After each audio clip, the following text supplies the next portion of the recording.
And so I think going back into the African community or African American community, like overall, what would you say is the biggest thing that we may suffer from on a mental health aspect, dealing with, the civil rights up until today, and then the different events with racism and anti-racism and all that affect us overall?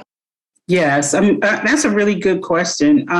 So I look at it from two aspects. There's actually some research that talks about, and I even just read just today an article, an additional article about this transgenerational racism that's actually transmitted from mothers. And I talk about this in the literature review portion of my dissertation. Mothers actually pass on traumatic stress genes to their unborn baby. So it's actually embedded in our DNA now, and they have medical medicine and science to support that.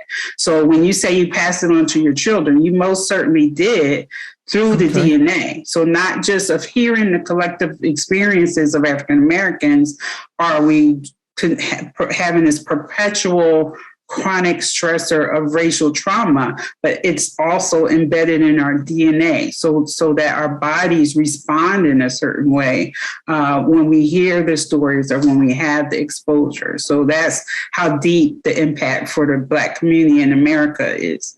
The other piece of it, aside from DNA, is we're talking about, so I just mentioned a form of transgenerational trauma where it's transmitted through the DNA, but also having those collective experiences. So, maybe it didn't happen to you, but it happened to your grandparent, or it happened to your uncle or your aunt or your sibling.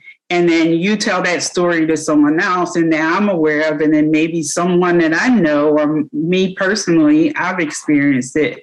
So we have these collective experiences. And so we're talking about chronic race-related stress. So it's chronic meaning it's a perpetual state of stress. It's something that someone has experienced over their course of their lifetime. And so the baby boomer generation, the one reason why I was interested in studying that particular cohort is because, again, in 1946, you think about all of the civil rights era and all of the things that happened within those years. And I outlined some of those in the dissertation.